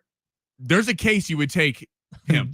I mean, maybe Burrow and then him. I forgot Burrow, and then after Burrow, I don't know. I mean, maybe Jalen Hurts, but I would take Jaden Daniels. That's just me. The tush push is legal, and it's legal for the foreseeable future. You take Jalen Hurts, but if that's in question, then maybe you're going Jaden Daniels right away. I could see Bo Nix. The division's really good. Even the Raiders are going to be. They're going to be that team that's going to beat someone really good at the end of the year. Harbaugh and Pete Carroll and Andy Reid. Carroll, both huge defensive head coaches. It's going to be tougher for him in division for at least 4 games. Andy Reid, obviously offensive coach, but the Chiefs have a really good defense. Drake May, I feel like is really good. I'm concerned the Patriots didn't get him enough help. And we didn't see enough his rookie year to really compare anything to year 2. Well, he started the second half of the season and the team wasn't good. He just wasn't bad. So we all kind of gave him his credit. Right. And Gerard Mayo, like what they're doing up there in New England, I'm like, what? I love Mike Vrabel. Bringing him in. Oh, yeah. Fantastic. But build around the offense. Like the Patriots are so kind of still in the Patriot way of like, we're doing this defensively. Mike Vrabel. I mean, Mike Vrabel will get that thing right. I think Drake May will be good. I still think, didn't they sign Diggs to a massive contract? I think so, yeah. Yeah, like Diggs is not a game changer. I don't see that at 32 years old coming off major injuries. They need to draft a big time receiver. So I'd look for them to get someone young. But they hire a defensive head coach and Mike Vrabel, who is obviously going to spend a little more time on that side of the football. Now, Caleb Williams is fascinating heading into year 2. Sammy thinks he's going to be a superstar in year 2. I don't think we've seen enough yet. Honestly, I think this offseason's hurt Caleb Williams a little bit. You don't want stuff coming out, especially to your fan base, that you tried to adamantly avoid their fan base. You were trying to avoid Chicago. You're not going to have a whole lot of friends at Soldier Field this year heading into the season. You're going to have to change them with your play in this season. And is Caleb Williams the guy to do that? I think there's still a lot to be learned about him. Caleb's interesting because I think we see a flip between him and Jaden Daniels. Jaden Daniels last year got drafted to a team where there wasn't a lot of expectations. People were excited about Jaden Daniels, but it's not like, I mean, if you had them going to the NFC title game, you became a very rich person in Vegas. For sure. No one had that. Now they have a lot of expectations, rightfully so, which I think Jaden Daniels will meet in a What was your special word? Your force multiplier? Force multiplier. Jaden Daniels is that. 100%. He took a team that had no business on paper being in the NFC title game, getting to the NFC title game because he was that good. Caleb, with all of how he was at Oklahoma and then at USC, being the surefire number 1 pick, but then watching Daniels and Nix and all these guys, Penix was there. We haven't seen JJ McCarthy play, but seeing all these guys after him who seem to be solid starters, the expectations of them getting Keenan Allen. They drafted a Dunze. They had this loaded roster ready to go, but you realize that the offensive line was terrible and the defensive line was terrible. Now they went out and got the whole offensive line changed. They got Tooney, Jackson, Dahlman, all those guys. They got a bunch of guys on the defense. Caleb's got the most pressure anyone because if it doesn't work, you got an offensive head coach now. I think he's going to. I'm a big Caleb Williams guy, but he's got surely the most pressure of anyone in that draft. And we're going to learn a lot about Caleb Williams this year because you just said it. The offensive line and defensive line were terrible for Chicago. Was the offensive line that bad, or was Caleb Williams holding onto the ball that long? It depends on who you talk to. You listen to a guy like Greg Cosell, who goes on with Colin once a week. I love that segment on Colin. It's my favorite segment he does because it is an NFL meat sandwich, which is what Colin calls it. And Greg Cosell has this way of putting football, taking film and making it easily breakdownable and digestible for all of us normal walking human beings. But Greg Cosell talks about Caleb Williams and says the dude holds on to the ball for too long. He doesn't process highly enough to be at the NFL level right now. Now, that is stuff you can learn. And we heard all about his lack of watching film or his lack of knowledge on how to watch film, which is inexcusable. You got the head coach. Ben Johnson is there in Chicago now. Ben Johnson is considered to be an offensive genius, one of the brightest young ones in the game. You got the offensive line. If it doesn't work this year with the wide receivers that you have, with the offensive line that you have, with the head coach who was the best offensive coordinator in football a year ago that you have, if it doesn't work this year, there's only one place to point the blame, and that is Caleb Williams. And I think also like another rookie quarterback, JJ McCarthy, you're talking about a guy that's coming in with massive pressure. He didn't do a ton at Michigan. He won the national championship game, but that was really behind that great running game and defense. You're coming into a team that won 14 games. I know they got waxed by the Rams in the playoffs, but won 14 games. Let your quarterback that was in the MVP discussion until the final 2 weeks of the season go. And then you're given to this guy who didn't have a more than 1 touchdown pass the final 7 weeks of the season at Michigan. And like, this is not a team that Justin Jefferson, Jordan Addison, Hawkinson, like this is not a team that's built to suck. Like they're expecting to be in the playoffs. McCarthy, listen, this is why he gets paid the big bucks. He was in the spotlight in Michigan, but I do not envy coming off an injury and having to learn on the fly like that. And multiple surgeries. Remember, the first surgery didn't take for JJ McCarthy. He had to go back in and get it re-repaired. And so he's coming out this year with all the expectations on the world on him on something that Sam Darnold, who's kind of the forgotten son of the NFL. He had a lot of expectations early, but then when he got to Minnesota, there was nothing on him. It was like, hey, see what you can do. You're kind of a fill-in. Last second, we'll hope that you can work out. And he worked out in a huge way last year. 14 wins for the Vikings a year ago. If you don't live up, if you're not a playoff team next year with JJ McCarthy at your helm, this is the type of thing that gets GMs fired. So just keep an eye on Minnesota. That's a great point, Sammy. That ton of pressure there. All right, we do have Coach Kentera coming up next. Little note to pass along. Gavin freaking the sheets now has 5 ribbies on the game. This Padres dude single-handedly gets the game ball. He's seeing the Padres drowning in quicksand, and he's pulling them up by the rope, the little Indiana Jones rope. 6-5, Padres in the lead, top of the 11th. We'll see if they can hold on to it. Coach Kentera coming up next. San Diego Sports 760. Before we do that, Brad Paisley tickets to give away. Caller number 7, you're going to win them. Brad Paisley is going to be playing at Gallagher Square on June 7th. Your chance to win tickets right now. To buy tickets, go to Ticketmaster.com. Caller number 7, you're winning a pair of tickets to go see Brad Paisley, one of the greatest country musicians ever at Gallagher Square. Coach Kentera coming up next. You're listening live on the iHeartRadio app.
This sport is sponsored by Superstar Car Wash. The Padres still on. Elias Diaz is up to bat. 1 on, 2 outs is 6-5 in the top of the 11th inning. Padres are trying to avoid the sweep. And in the NBA tonight, SGA and the Thunder will be hosting Anthony Edwards in the Timberwolves. The Thunder won in a blowout in Game 1. Game 2, the Thunder are favored by 7.5 with the point total set at 217.5. That game will be going at 5:30. If you know, you go. At Superstar Car Wash, they're proud to have over 550,000 members. Be in the know and try what everyone loves today. Text Super CA to 27800 to get a free Super Protect car wash. Terms and conditions apply.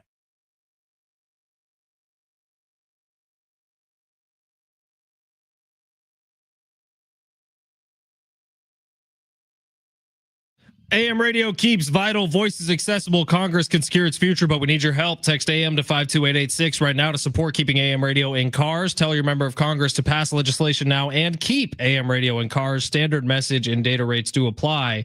No better example of that than this morning when that plane went down in Tierra Santa. News Radio 600 Kogo was all over it, providing updates all morning long, not only here in San Diego, but all across the country.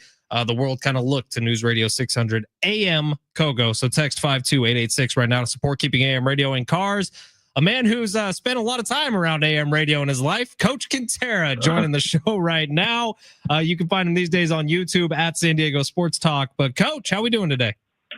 Oh, we're doing well. And, before we get rolling, Fletch, and as always, thanks for you and Sammy having me. I just want to send out my thoughts and prayers to everyone up there in the Tierra Santa area and, everything that went on earlier this morning. I'm in Fullerton. I'm up here for the Big West Championship and getting ready to call a doubleheader with Steve Quiz on ESPN Plus. We got a couple of great college baseball games. We did one yesterday, and the tournament will either wrap up Saturday night or Sunday if necessary. But, when I woke up this morning, I turned on the LA news and it was all over about what happened last night. So just thoughts and prayers while I'm on the road. Yeah, it was a crazy, crazy morning here, Coach. It happened around 3:57 a.m. and it looks like the death count is at 2 as of right now. And both people were on the plane. Somehow, miraculously, nobody on the ground got anything worse than minor injuries. I believe 10 people have been hospitalized, but it sounds like everyone's going to be okay on the ground, which is a little bit of a miracle. But Coach, let's talk about these San Diego Padres. So we'll see what happens today. They have a lead in the bottom of the 11th inning, but the last 5 days have quite literally, and I'm sure you've seen the stat, been some of the 5 worst games played in Major League Baseball history consecutively, going all the way back to the 1969 San Diego Padres, who had the next 5 worst. So it's been bad with the Padres. I'm curious your take on what you've seen over since we last talked. Well, I'm not going to sit here and make excuses for the Padres. They're professionals, and all these guys have gone through the grind before. But I got to be honest with you. This ball club looks really, really physically tired to me.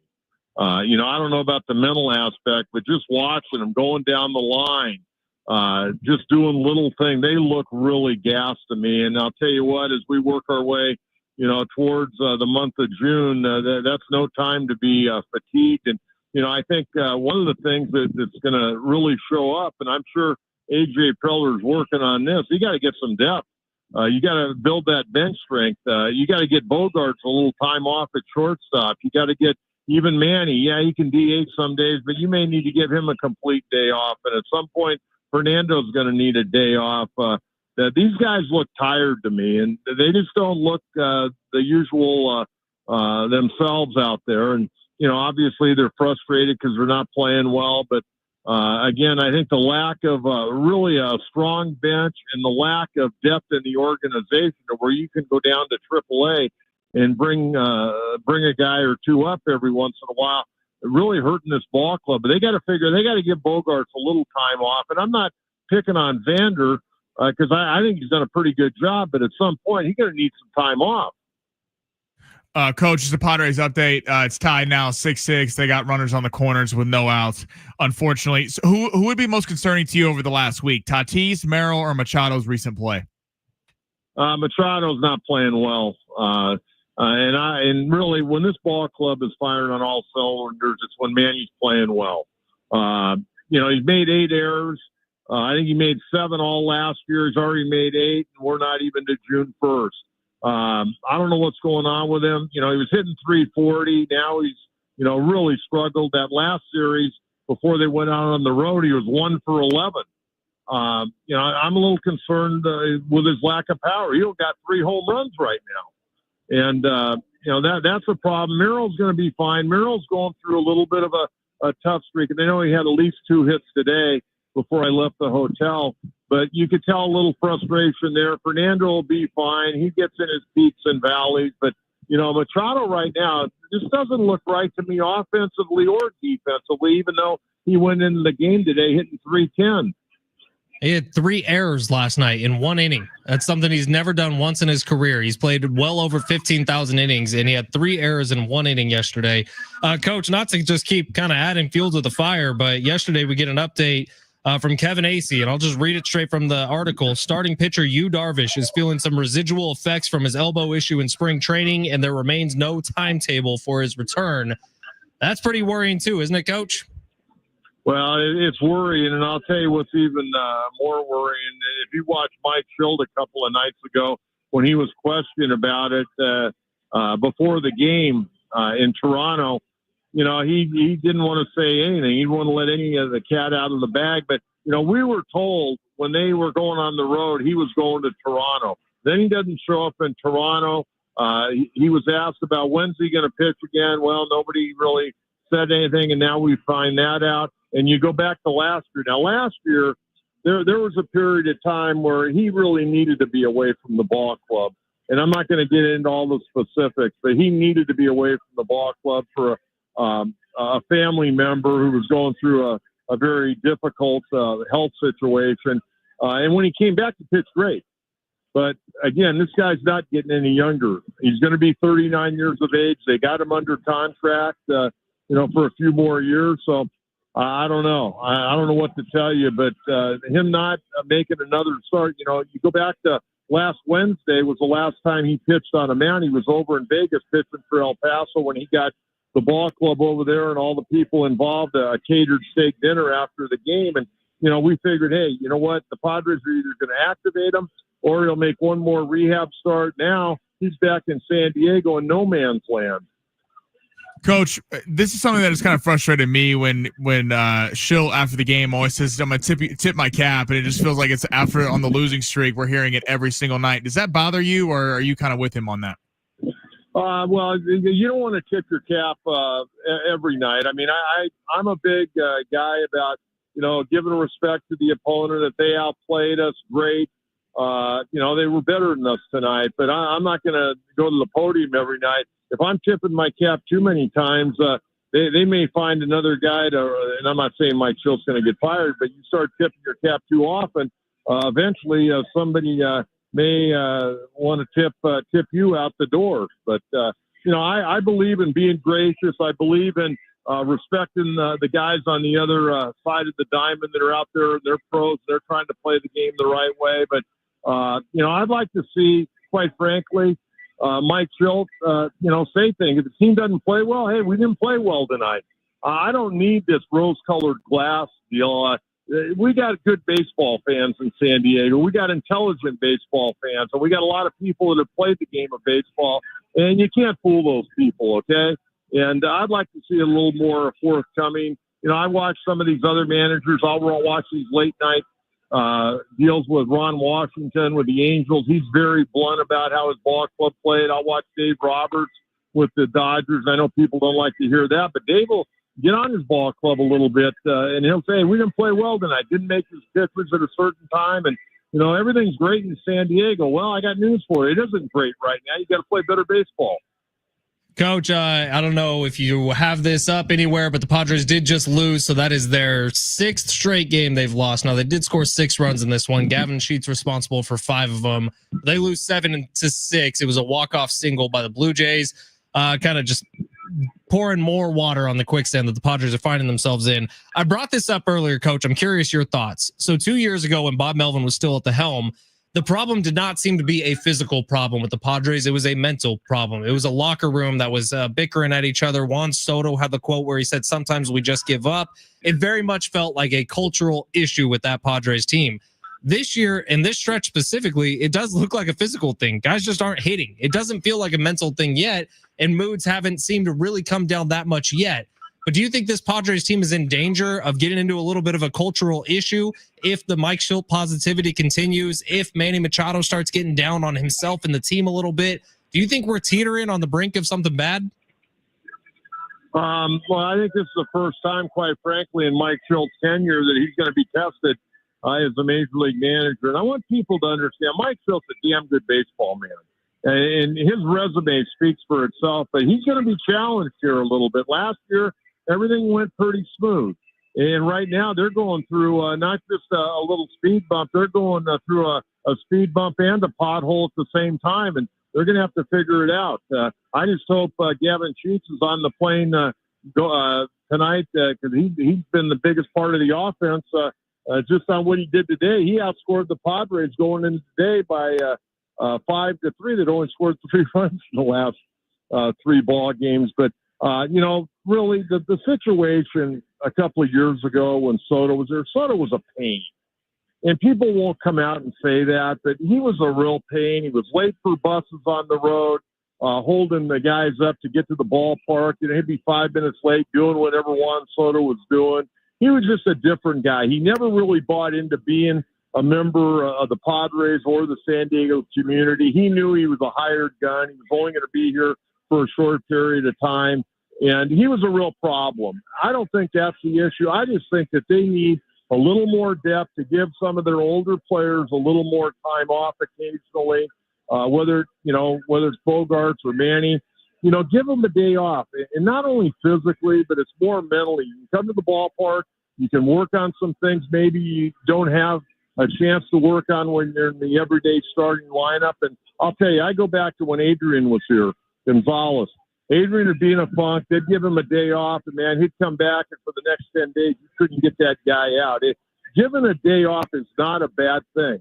And, the other thing that I would say, I remember talking with Buddy Black many years ago. We're sitting in the dugout, and I go, Buddy, you guys hit too much, and you guys get to the ballpark too early. And he looked at me, he goes, you know what, I can't argue with you.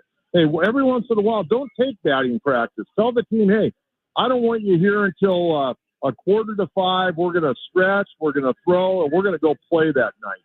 And, sometimes less is more. And I always talk about that with pitchers, but I think that can be true with ball clubs as well. These guys are at the ballpark an enormous amount of hours, and people say, well, they're playing, they're getting good. But, yeah, they are. But if you want them to play at their peak performance, you want to be fresh. You want to be fresh when you go to work every day so you don't make mistakes.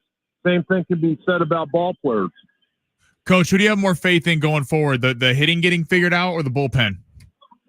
Well, hitting is going to come and go. I mean, it's so tough to hit. I don't care what level. It's tough to hit. I think they got the arms down in the bullpen. I just think that bullpen's been used way too much. I watched some little leaguers get like 6 RBIs in a game last night, Coach. It seemed like hitting was a little bit easier for them than the Padres. Coach Kentera, appreciate your time every week, man. Enjoy the game tonight. You're calling. Remind us who it is again. It's Fullerton and. Yeah, the first game at 3:00. This is the Big West Championship. You guys will know this guy, Rich Hill, head coach of Hawaii. They eliminated UC Santa Barbara yesterday in an elimination game. Now they're in the double elimination. It's Hawaii against UC Irvine, who won the regular season title in the Big West Conference. And then the nightcap will be a host Fullerton. And boy, what a baseball history they have, going against Cal Poly, who finished second in the regular season of the Big West. So we've got some great college baseball running at least through Saturday night here, 2 games a day. My alma mater, Cal Poly. If you see Chris Sylvester walking around, Coach, tell him I said hello. You can watch Coach on ESPN Plus tonight if you're missing that voice. Thank you, Coach. Appreciate you. All right, gentlemen, keep pulling the rope. We're pulling. All right, it's San Diego Sports 760. Quick break. We will wrap this thing up. Coming up next, you are listening live to San Diego Sports 760 live on the iHeartRadio app.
Fun show today. Busy show today here on San Diego Sports 760. My name is Ben Fletcher. That's Sammy Long. If you're just jumping in because you were watching the Padres game, welcome to the party, pal.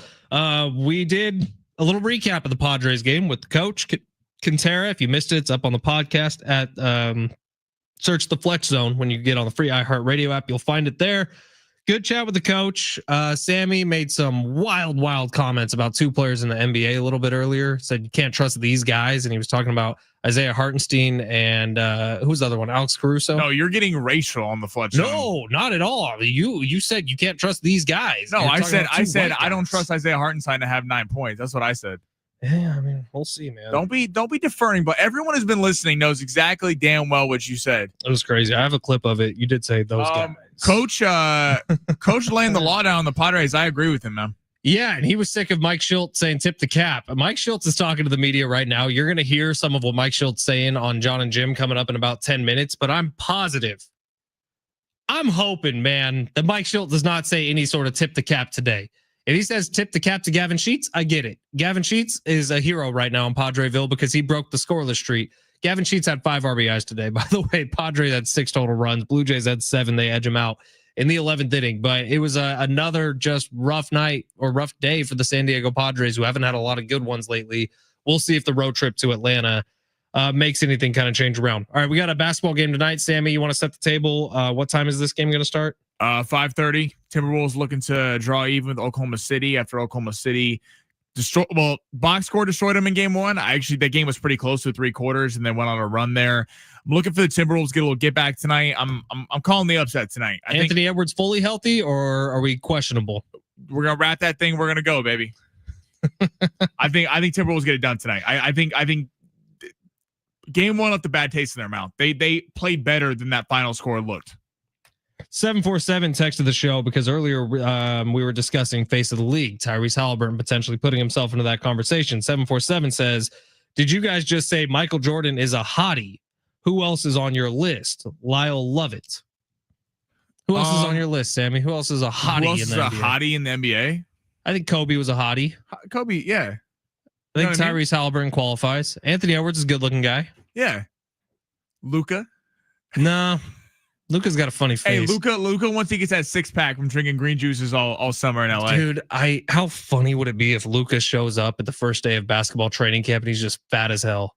What if he's were actually ripped? right? Like, I mean, like in the gym every day, bodybuilder. You know, we see the AI images where people are blowing Luka up a little bit more than he actually is. Like, what if that is who walks into training camp? Marshall just said it. He's gonna be working out there at Muscle Beach, man, up there with all the bodybuilders, ready for October. I don't know, man. Luka, he's got some habits for sure, and that's why Nico Harrison's the smartest GM of a generation. Getting rid of that guy before it really blew up in his face. You're just trolling now. That's ridiculous. You don't think that? I do not think that. I think Nico Harrison's a clown. But tonight should be fun. Look, I think I'm kind of pulling for Minnesota in this series. I think I'm kind of pulling for the Pacers in the other series. I like the underdog story. I think they have the 2 most captivating players in Anthony Edwards and Tyrese Haliburton. Tyrese Haliburton put himself on the map last night in a big way for non-NBA fans, because that moment where he steps back and he drills the 2-pointer that we all thought was a 3-pointer to end the game, that was cold as hell, man. And given the choke signal to Reggie Miller, the guy who invented the choke signal, was a pretty awesome special moment. Yeah, it was fun last night. No, it was fun. I hope the Western Conference kind of matches that kind of energy, because the Eastern Conference is going to go a long ways. We'll see tonight if that. Man, it was a great show, but then it ended like what? I mean, what the hell are the Padres like? It's a bummer. I don't even know what to say. Someone do a wellness check on Ernie Martinez, please. I'm sure this last 6 games have been killing Ernie. Yeah. Shout out Aiden, who won those Brad Paisley tickets. Yes. We'll have some more of those tomorrow. Shout out Douglas, who won some SDFC tickets early on in the show. I don't know if we'll have another pair of those tomorrow, but SDFC is going to be back on the pitch this Saturday afternoon, starting at 1:15, taking on LA Galaxy, which is where it all started. They beat LA Galaxy in their first ever game. That's it for us today. John and Jim are coming up next. You'll hear from Mike Schilt. You'll hear from some of the Padres from today's post game. And John and Jim will take you the rest of the way all the way to 6 o'clock. See you tomorrow, everybody.